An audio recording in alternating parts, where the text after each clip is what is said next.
En el programa de hoy, en Nicaragua, la dictadura difunde nuevas imágenes del encierro del obispo condenado a 26 años de cárcel. Cancelan el viaje del Papa a Dubái por consejo de los médicos. En España, cientos de críticos al gobierno socialista desafían la prohibición de rezar el Santo Rosario. En Chile, el proyecto de nueva constitución protege los valores no negociables de la Iglesia, opina un abogado constitucionalista. En Panamá, los obispos expresan su satisfacción por la anulación de un polémico contrato minero. Hola amigos, hola Eddie, ¿cómo te encuentras? Bien, gracias Natalie, un gusto estar contigo como siempre y con nuestros televidentes desde nuestros estudios en Lima, Perú. Bienvenidos a su noticiero con enfoque católico EWTN Noticias. Yo soy Natalie Paredes. Soy Eddie Rodríguez Morel, gracias por acompañarnos. Empezamos las noticias desde Nicaragua. Amanecimos con imágenes del encarcelado obispo de Matagalpa difundidas por la dictadura de Daniel Ortega. Esa es la segunda vez que el gobierno exhibe al obispo, sentenciado a 26 años de cárcel en un juicio ilegal. Veamos. Me permiten darles un abrazo, no preciso ni decir. El video grabado el 27 de noviembre, día del cumpleaños de Monseñor Rolando José Álvarez, lo muestra en una especie de sala de estar como celda. La grabación de 1 minuto y 54 segundos de duración, difundida por el canal del Estado, empieza en la mesa de centro. Manzanas, yogurt, refrescos y botellas de agua. Avanza el video y aparece en cámara Monseñor Álvarez. Viste camiseta y pantalón corto color azul. Lleva puestas sandalias.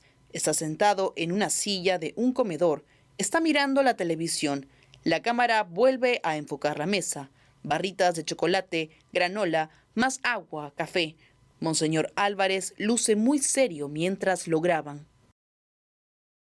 En un comunicado de prensa, el gobierno explica: como se puede ver en el video y las fotografías, las condiciones de reclusión son preferenciales y se cumple estrictamente con el régimen de consultas médicas, visitas familiares, remisión y recibimiento de paquetes, contrario a lo que campañas calumniosas pretenden hacer creer.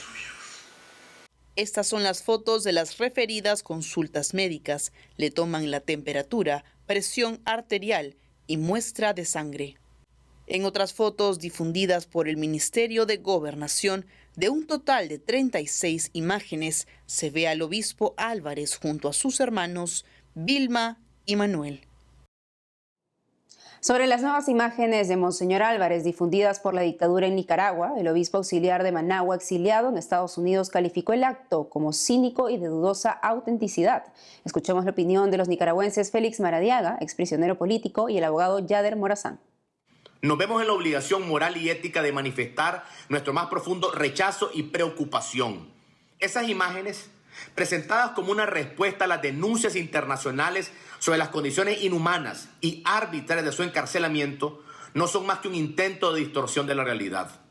Quienes hemos conocido las interioridades de esas cárceles y las técnicas de la policía sandinista, entendemos que esas fotos no reflejan la verdadera situación de Monseñor. La aparición de esas fotos coincidiendo con gestiones internacionales que exigen una prueba de vida de Monseñor y los pronunciamientos del Congreso de los Estados Unidos, del Parlamento Europeo y de otras organizaciones, no es casualidad. Es un claro intento de la dictadura de crear una falsa impresión de normalidad donde no la hay. Monseñor Rolando Álvarez ha sido condenado a 26 años de cárcel por delitos que no ha cometido. Se encuentra en aislamiento en solitario. Se le ha negado todo derecho constitucional fundamental. Esa es la única realidad. Condenamos enfáticamente la hipocresía de la dictadura que con cada foto forzada solo subraya la normalidad de su injusticia. La mentira puede adoptar diversas formas, pero jamás alterará la esencia de la verdad. Es otro show mediático como los tantos que han venido realizando y como los que se le hicieron a muchos de los 222 que fueron expulsados a Estados Unidos y desnacionalizados, al igual que Monseñor. Porque, en primer lugar, las normas, los protocolos y las normativas de seguridad para las personas privadas de libertad que cumplen un régimen penitenciario prohíbe que tengan, digamos, muchos de los elementos que aparecen en las fotografías, como, por ejemplo, una jarra que puede convertirse en un objeto cortopunzante o que puede significar algún peligro para algún otro reo o alguno de las personas del sistema.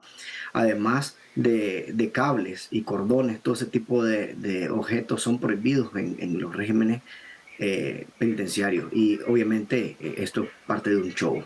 En los últimos 8 meses, es decir, desde la última visita que se le había visto en el día de marzo hasta el día de ayer, se le ha visto apenas en 2 ocasiones.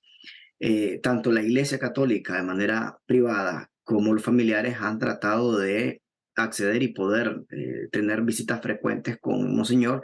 Sin embargo, como método, digamos, de tortura blanca que se conoce popularmente, es que ellos coartan o limitan cualquier tipo de posibilidad a encuentros familiares en contra de Monseñor, porque esto es una acción dirigida totalmente desde el Carmen, desde la dictadura. Me permiten darles un abrazo, no preciso ni decir. Y en el Vaticano, el Santo Padre sigue recuperándose. Sobre esto y más nos cuenta nuestra corresponsal Almudena Martínez Bordiú. El viaje del Papa Francisco a Dubái para participar en la Conferencia de las Naciones Unidas sobre el Cambio Climático, conocida como la COP28, se ha cancelado por recomendación de los médicos debido a los problemas de salud del pontífice. En un comunicado difundido a última hora de la tarde del martes, el director de la oficina de prensa de la Santa Sede, Matteo Bruni, informó que el Santo Padre aceptó con gran pesar la decisión de los médicos, quienes les han recomendado no viajar este viernes 1 de diciembre debido a una inflamación pulmonar que le impide respirar con normalidad por una gripe que arrastra desde el pasado sábado. Tras este anuncio, el Papa Francisco participó en la audiencia general de este miércoles en el Aula Pablo VI del Vaticano. Con una respiración visiblemente agitada, explicó que aún no se ha curado de la gripe y por ello no leyó la catequesis. En su lugar lo hizo Monseñor Filippo Ciampanelli, miembro de la Secretaría de Estado de la Santa Sede. En su catequesis destacó la importancia de evangelizar habitando la cultura de nuestro tiempo y afirmó que no basta con simplemente reiterar convicciones religiosas adquiridas que, por verdaderas que sean, se vuelven abstractas con el paso del tiempo. Para el Santo Padre es necesario testimoniar con la vida y evangelizar en la calle y no desde un balcón gritando el nombre de Jesús. Asimismo, destacó que no debemos tener miedo del diálogo y explicó que salir de ello significaría empobrecer el Evangelio y reducir la Iglesia a una secta. Al finalizar, recordó la grave situación en Israel y Palestina y reiteró su llamado a la paz. Deseo que continúe la tregua en curso en Gaza, para que sean liberados todos los rehenes y se garantice aún el acceso a las necesarias ayudas humanitarias. Escuché a la parroquia de allí, falta el agua, falta el pan, la gente sufre. Y la gente sencilla, la gente del pueblo es la que sufre. No sufren los que hacen la guerra.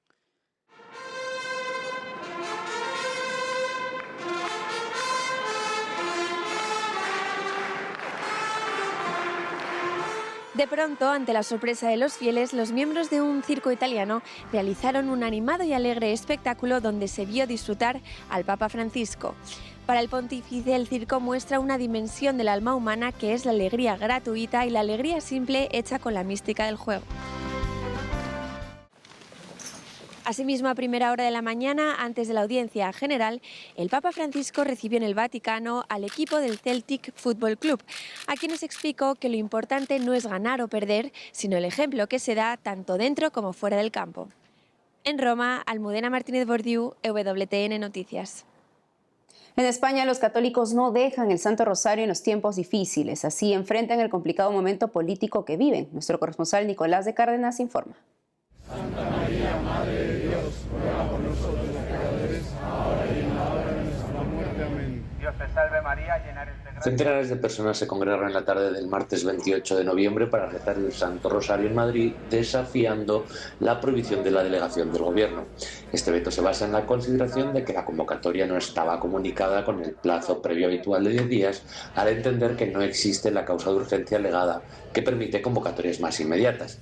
Antes de comenzar con la oración, el convocante José Andrés Calderón se ha dirigido a los presentes desde la escalinata del Santuario de la Inmaculada Concepción para hacer un ruego ante la fuerte presencia policial. Y os ruego que pase lo que pase, sigáis rezando. Pase lo que pase, sigáis rezando. No hagáis nada. Por favor, no hagáis nada. Demostremos que el pueblo español solo se arrodilla ante Dios y a la Santísima Virgen María. ¡Bravo!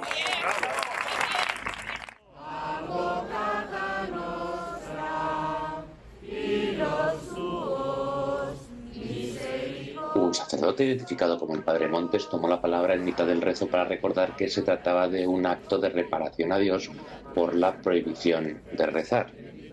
Luego rezamos por España, como es lógico, y después cada uno por sus intenciones particulares. Esto es lo que me parece que debemos tener presente para que este rosario sea lo más vivo posible, y lo más vivo posible en nuestro interior. Unas 300 personas se han reunido en las calles de Madrid, cerca de la sede del Partido Socialista, para rezar el Santo Rosario de manera pacífica. Al terminar el rezo, la policía ha tomado al responsable de la convocatoria y le ha comunicado que le va a percibir de sanción y probablemente la delegación del Gobierno vaya adelante con ello. Al conocerse la noticia y al divulgarse la idea de que le estaban deteniendo, la gente ha tratado de rescatar al convocante del rezo y ha habido ligero enfrentamiento entre los manifestantes y la policía, que no ha llegado a más. En un momento dado, los manifestantes se han colocado frente a los policías mostrándoles sus rosarios.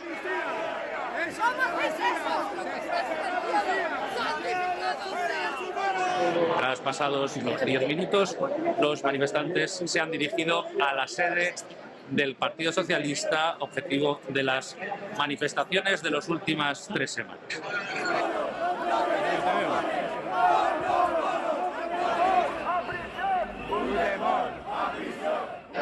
Desde Madrid, Nicolás de Cárdenas, EWTN Noticias.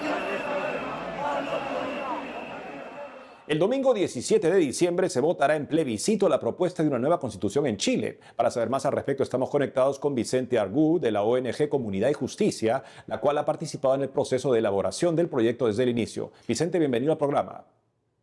Muchas gracias por la invitación. ¿Cómo puede valorarnos a nuestro público el contenido, en fin, de esta constitución que será votada este 17 de diciembre? Bueno, por supuesto que nosotros creemos que es una decisión que se debe tomar en conciencia cada persona. Eso es lo primero que debe ser destacado. Y es una constitución que hay que reconocer que puede tener ciertos problemas, ¿ok? Y sin embargo, al mismo tiempo nosotros creemos que sí establece ciertas medidas concretas de protección a los derechos de la familia, concretamente los derechos parentales, el derecho preferente y deber de los padres a educar a sus hijos y a elegir qué es lo mejor para sus hijos, conforme con lo que enseña la doctrina social de la Iglesia.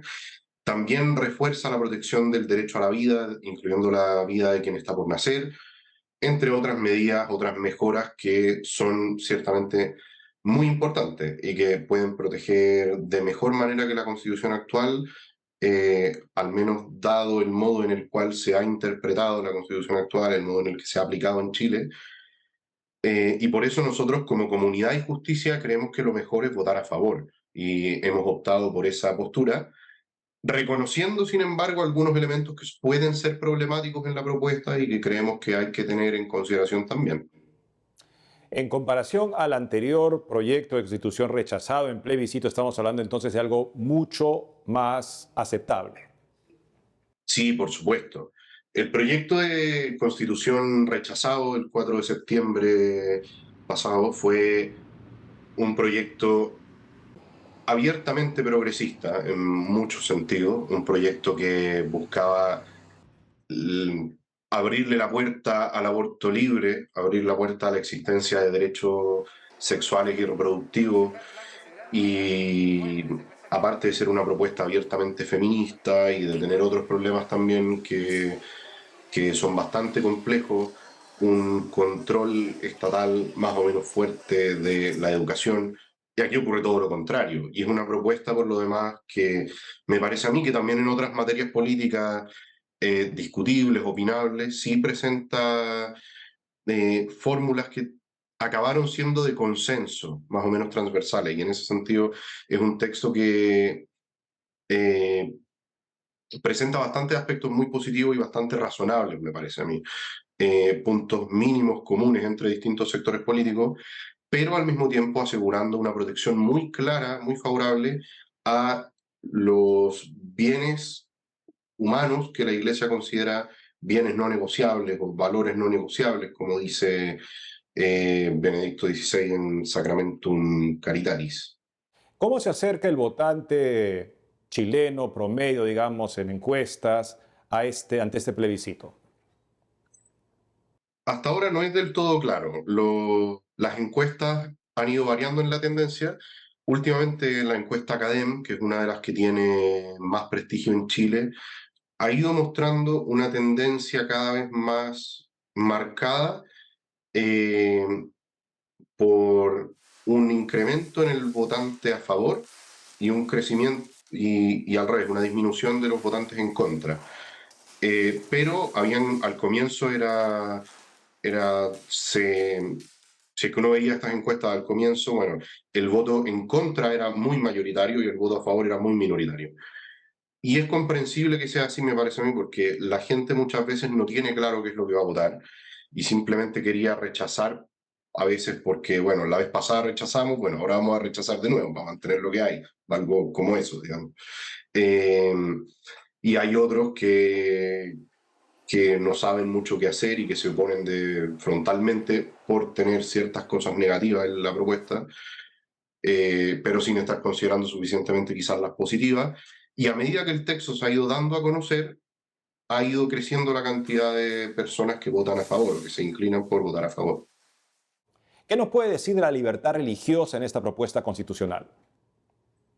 Esa es una muy buena pregunta. Es un tema efectivamente muy importante y la propuesta incorpora muchas cosas que en el texto actual de la Constitución vigente, digamos, no están presentes en Chile.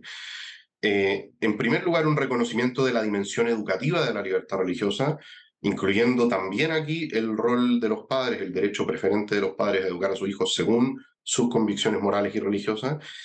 Y además de eso, incluye, que esto es bien relevante o bien simbólicamente importante, me parece a mí, una norma que establece que los atentados contra templos religiosos serán considerados una vulneración al derecho a la libertad religiosa. Y esto estaría también protegido mediante acción de protección, al igual que los demás derechos fundamentales. Vicente Argú, de la ONG Comunidad y Justicia, gracias por habernos explicado este importante tema, esta importante cita que tienen los chilenos este 17 de diciembre. Muchísimas gracias también por la entrevista. Una pausa y al volver. Guerra en Tierra Santa. Se espera un nuevo canje de rehenes entre Israel y Hamás en el último día de la tregua. Además, en Panamá los obispos expresan su satisfacción por la anulación de un polémico contrato minero. Regresamos con más noticias con Enfoque Católico.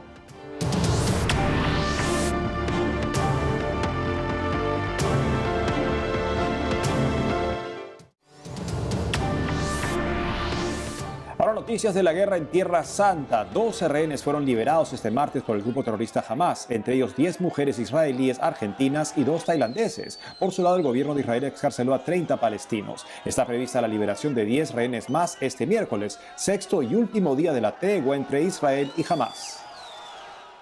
Ahora nos vamos a Panamá. Los obispos expresaron su satisfacción por el fallo que declaró inconstitucional un contrato minero. En un comunicado este martes subrayaron la necesidad de un desarrollo humano cuidando la ecología. El fallo de la Corte Suprema de Justicia declaró inconstitucional un polémico contrato que renovó una concesión a una filial de la minera canadiense First Quantum Minerals. La población protestó durante 2 meses para evitar que se renueve la concesión, luego de que la minera fuera acusada de corrupción y de contaminar la zona. Los obispos panameños explicaron que la gente no solo tiene el derecho de ser informada de una manera clara, sencilla y transparente, sino también debe participar en el proceso de negociación del cierre de las minas sin presión económica o política. Y en Albania, al sur de Europa, los obispos piden una ley que penalice la apología del comunismo. Los prelados exigen que se garantice que en los libros de historia se escriba la verdad del comunismo en Albania. Esto debido a que en algunos canales de televisión se emiten documentales producidos por la dictadura y en sitios turísticos se venden recuerdos del dictador Enver Hoxha. Los obispos albaneses dicen que a semejanza de los países europeos que lo han hecho con el nazismo y el fascismo, necesitan una ley que prevea la apología del comunismo como forma de garantizar la paz y fraternidad nacional. Entre 1946 y 1992, Albania fue un estado comunista. En esa época asesinaron, encarcelaron y exiliaron a los opuestos al régimen. Asesinaron a cientos de sacerdotes y destruyeron decenas de templos. El gobierno comunista declaró a Albania el primer estado ateo del mundo. A poco de llegar a los 60 días de guerra en la franja de Gaza entre Israel y Hamás, Dios sigue inspirando vocaciones en Tierra Santa. Conozcamos a María Ruiz Rodríguez, nuevo miembro de la Iglesia de Jerusalén. Bárbara Socorro recogió su testimonio. En medio de la guerra en Tierra Santa se consagró a la iglesia en Jerusalén un nuevo miembro. Se trata de María Ruiz Rodríguez, nacida en España. El 1 de noviembre, en la fiesta de Todos los Santos, se entregó a la Orden de las Vírgenes Consagradas, Ordo Virginum, dentro de la diócesis del Patriarcado Latino de Jerusalén, una de las primeras formas de vida consagrada femenina en la iglesia. Las consagradas del Ordo Virginum son laicas que cumplen voto de castidad, no visten hábitos religiosos, no viven en comunidad, no tienen estatutos ni reglas comunes, ni siquiera superiores. En cambio, mantienen un vínculo directo con el obispo local, en este caso, el cardenal de Jerusalén, Monseñor Pizzaballa, garante del camino de vida de María Ruiz y quien presidió la consagración. Desde Jerusalén, en Israel, María Ruiz me cuenta qué significó este momento para la iglesia en medio de la guerra. Es algo que yo misma me pregunté al momento de la fecha de la consagración. Había sido fijada antes de que sucediera el conflicto. Cuando estalló la guerra, tuve un momento de preguntarme, ¿tiene sentido hacer esto hoy, aquí, ahora? Y entendí que sí, que más que nunca tiene sentido ofrecer mi vida a Dios en este lugar y de alguna manera unir mi destino al de esta iglesia sufriente ahora mismo en la tribulación. María, de 42 años de edad, llegó a Jerusalén en 2018 para discernimiento. Fue en Tierra Santa donde entró en contacto por primera vez con algunas consagradas del Ordo Virginum. Es iconógrafa de profesión. Trabaja en un proyecto del Patriarcado Latino de Jerusalén desde hace 4 años. Estamos haciendo un evangeliario completo con los 4 evangelios para las celebraciones de la diócesis con el patriarca, que será luego reproducido en todas las parroquias.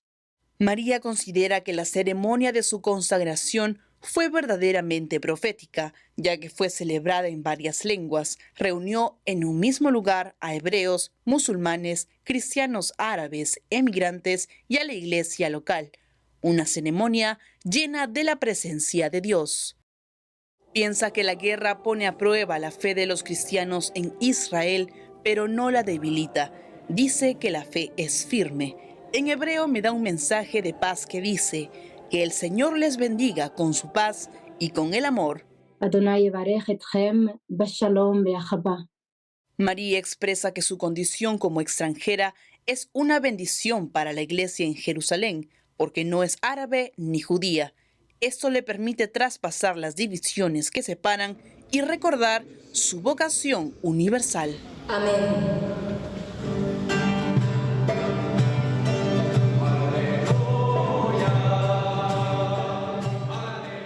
Hoy Hoy 29 de noviembre la Iglesia Católica celebra a San Saturnino, obispo de Toulouse y misionero. Es uno de los santos más conocidos de Francia y España, llegando a dar testimonio de la fe hasta el martirio. Desde España, el padre Antonio María Domenech, párroco de Nuestra Señora de la Asunción en Cuenca, nos cuenta más sobre este santo.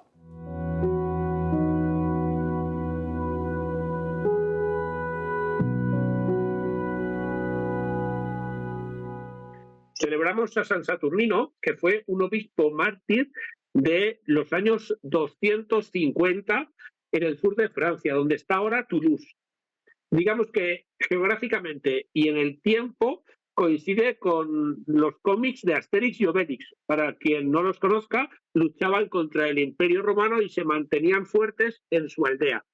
Pues él también, en lo que era su diócesis, aunque es verdad que tenía pocos feligreses, porque entonces existía mucho más el culto a Júpiter, y la gente accedía más a lo que proponían los romanos con esos dioses que lo que decía la religión católica, fueron observando cómo les quitaba fieles el obispo, que pasaba por delante del Capitolio cuando iba a rezar. Entonces le echaron la culpa de que él era el responsable de que la gente no fuera al templo a hacer sacrificios a Júpiter, y le obligaron a sacrificar un toro al dios Júpiter, y él dijo que no le ofrecía nada al dios Júpiter porque era falso.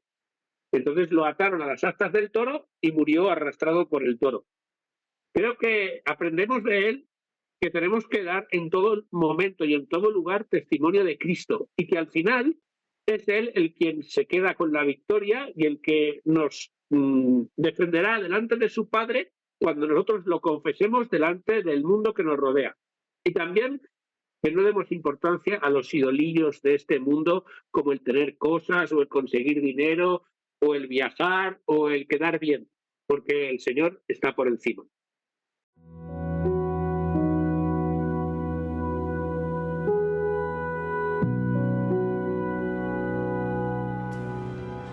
Amigos, esto ha sido todo por hoy. Ha sido un gusto estar con ustedes. No dejen de seguirnos por las redes sociales y también de lunes a viernes a las 12 del mediodía, hora de Miami, en Radio Católica Mundial y su programa Más que Noticias con un servidor. Hasta entonces.